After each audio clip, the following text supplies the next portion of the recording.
Hello बच्चों, hope you all are fine in this crisis of corona, and also sure that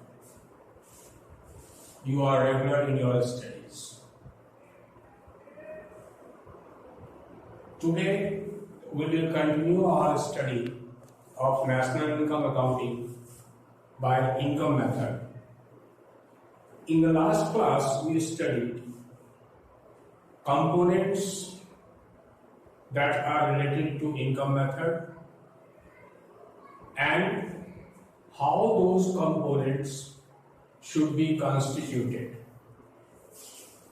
There we learned that if we add compensation of employee, operating surplus, and mixed income of self-employed, then we obtain NDP at FC, which in detail we call net domestic product at factor cost.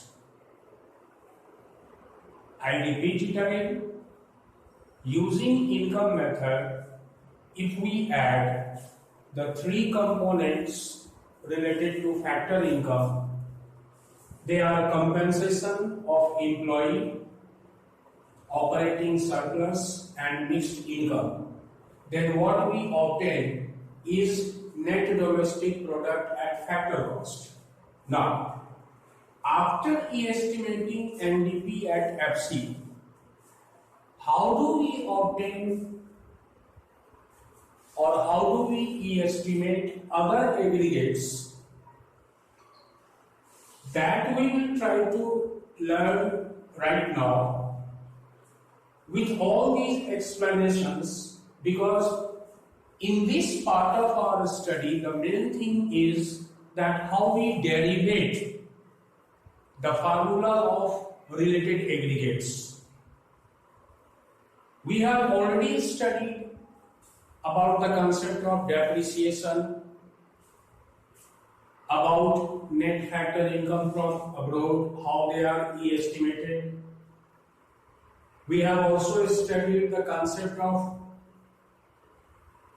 net indirect taxes. So now we are into the center of this chapter. So I think it will be easier for you to understand all these things. Let us start our task. As I told you that when we add compensation of employee, operating surplus, and mixed income of self-employed, what we obtain is net domestic product at factor cost. Now from this one aggregate, how do we obtain other aggregates? Like here you can see, this one is given, or even if it is not given, then we can obtain it by adding compensation of employee, operating surplus, and mixed income. After obtaining this, how can we obtain GDP at MP, GNP at MP, NDP at MP, NNP at MP, GDP at FC, GNP at FC, and most importantly, NNP at FC, which is actually the national income. That we will learn. See here.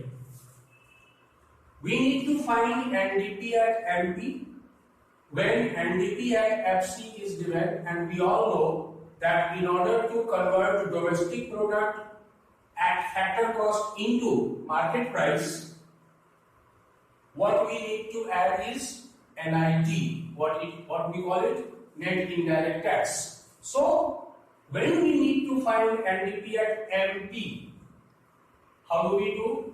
NDP at FC, we have already estimated it, and we add it NIT. It becomes NDP at MP. Second one is GDP at FC, gross domestic product at factor cost. Now NDP at FC is given. We have already calculated it. There it is mentioned, here also it is mentioned. So NDP at is given, and what we need to find is GDP at FC. Now we will see how it is done.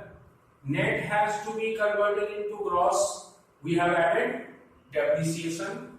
Domestic product, they are same. Factor cost, they are same. So if we need to find GDP at FC from NDP at FC, what we do? We add depreciation of it.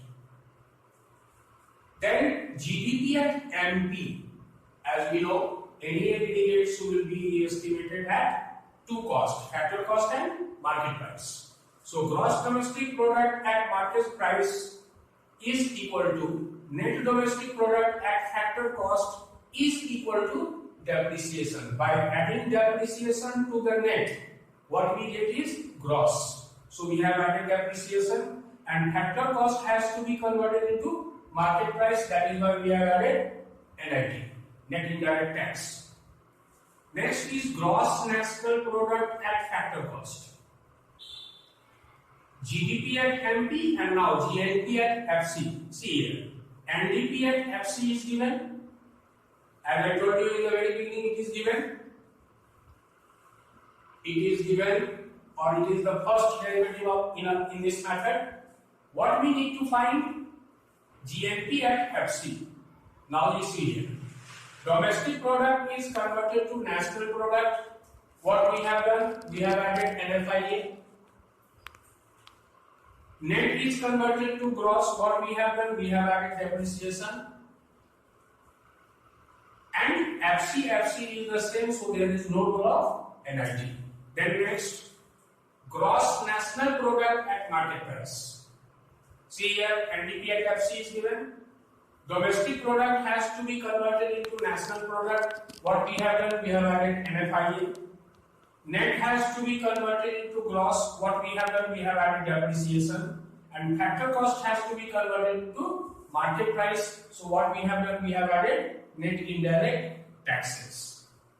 Then NNP at MP. At the bottom we can see here net national product at market price. Now this is NDP and FC. Domestic product has to be changed in national product, so we have added NFIA, net factor income from abroad. Factor cost has to be converted into market price, so we have added net indirect tax. It becomes NNP at MP. And the last one, which is the most important for us, NNP at FC. It means net national product at factor cost. NDP at FC, net, they are same. There is no question of adding net factor income from abroad. Factor cost, they are same, so there is no role of NIT here. But domestic product has to be changed into national product, so what we have done? We have added net factor income from abroad. I have put it in the bracket because NNP at FC is what is called the national income. NNP at FC is what is called national income. So, dear students, if you practice it over and over again before going to solve any numerical problem, I am sure you will be quite comfortable in solving your problems. So it will be my suggestion to you to do it first before going to solve numerical problems. One or two points that I would like to tell you that must be taken care of while solving numerical in economics using income method. We include only factor income in this method. Factor incomes are included. This we include. So whatever factor incomes will be given in our question, we will include them. But we do not include non-factor incomes. Non-factor income, or it is easy you call it transfer incomes. This point is very essential for us to know, because in questions sometimes transfer incomes are also given and we add them. There it is very easy for us to commit mistake. Earlier also I had several times explained what is transfer income to you. Right now I will give you some examples. What can be transfer incomes? Like old age pension,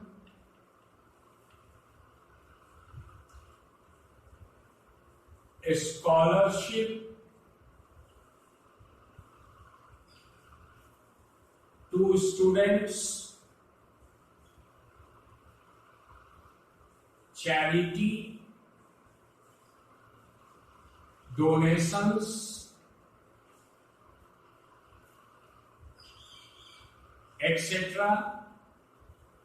There is a term that we use in economics that is called windfall gain. Windfall gain is the term which means unexpected income, like lottery,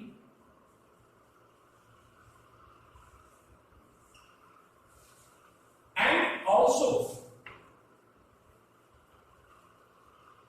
income out of any illegal activities.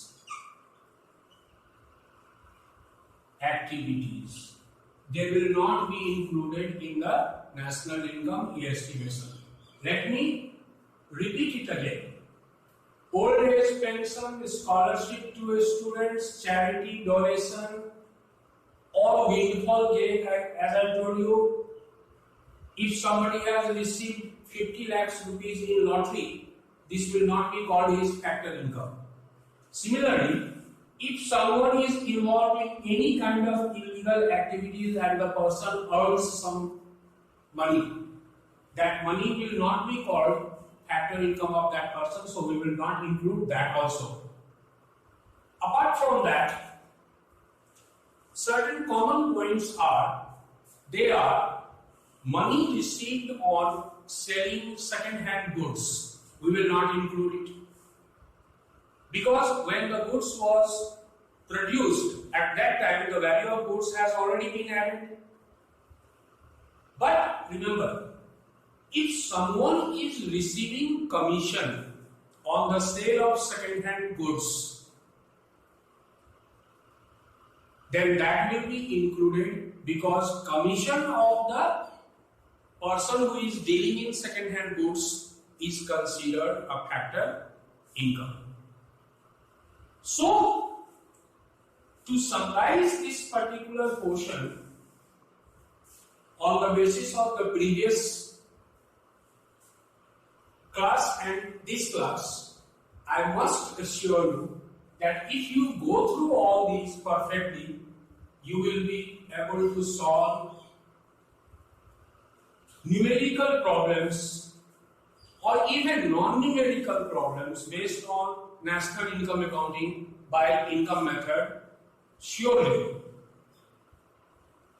So it will be my suggestion to you that first of all, you try to derivate all these aggregates, and while derivating these aggregates, you take one derivative which is the basic and we get FC, and then try to find other derivatives accordingly, and thereafter in the next class we will do some numerical problems. Thank you.